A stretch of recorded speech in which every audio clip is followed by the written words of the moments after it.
Megastar Chiranjeevi గారి ఫ్యాన్స్కి నిజంగా విశ్వంబర ఒక రేంజ్లో ఉండే ఎక్స్పెక్టేషన్స్ అయితే రోజు రోజుకి పెంచేస్తుంది. నిజంగానే మెగాస్టార్ గారికి ఇప్పటి వరకు వచ్చిన సినిమాలన్నీ ఒక లెక్క, ఈ ఒక్క సినిమా మరొక స్టైల్లో ఉండబోతున్నాయని మనకి ఆ డైరెక్టర్ వశిష్ఠ గారు చెప్తున్నటువంటి పరిస్థితి అయితే నిజంగా ఒక్కొక్కరికి గూస్ బంప్స్ తెప్పిస్తున్నాయి. ఎందుకని అంటే రీసెంట్గా ఆయన ఇచ్చినటువంటి ఒక ఇంటర్వ్యూలో చిరంజీవి గారికి సంబంధించినటువంటి 150కి పైగా సినిమాల్లో ఆయన టాప్ 3లో ఈ సినిమా ఉంటుంది అని చెప్పి ఫ్యాన్స్కి ఒక పండగ వాతావరణాన్ని క్రియేట్ చేసినటువంటి వ్యక్తి డైరెక్టర్ వశిష్ఠ.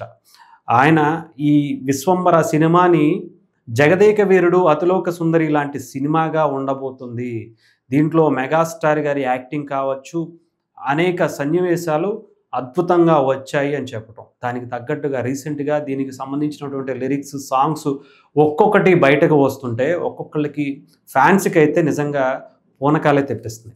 మెగాస్టార్ని మరొకసారి జగదేక వీరుడు అతిలోక సుందరి సినిమాలో ఉన్నటువంటి మెగాస్టార్ని మళ్ళీ మనం చూడబోతున్నామా అనేది చాలామందికి ఆతృతగా ఎదురు చూస్తున్నటువంటి పరిస్థితి. రీసెంట్గా ఒక రామరామాకి సంబంధించినటువంటి సాంగ్లో కూడా మెగాస్టార్ చిరంజీవి గారు చాలా స్లిమ్గా కనిపించి చాలా మంచి స్టెప్స్ వేసుకుంటూ ఆయన డాన్స్లో చూడటం అనేది ఒక ఐ ఫీస్ట్గా కనిపిస్తున్నటువంటి పరిస్థితి. దీని మీద ఈ సినిమా మీద ఎక్స్పెక్టేషన్స్ అన్నీ కూడా చాలా చాలా చాలా రోజు రోజుకి పెంచేస్తున్నారు.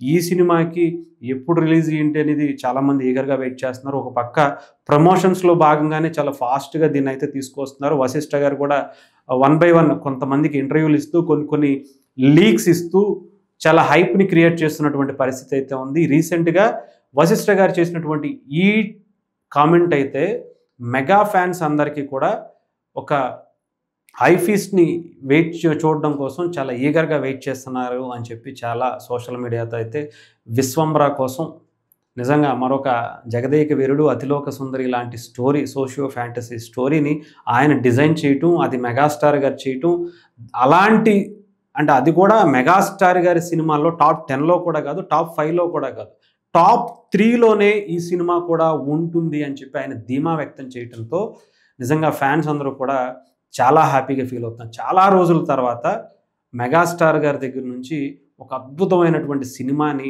ఎక్స్పెక్ట్ చేస్తున్నారు. అది కూడా జగదేక వీరుడు అతిలోక సుందరి లాంటి సినిమాని మళ్ళీ వస్తే కనుక ఎలా ఉంటుందో ఊహించుకోవడానికి కూడా చాలామందికి ఈగర్గా వెయిట్ చేస్తున్నటువంటి పరిస్థితి అయితే కనిపిస్తుంది.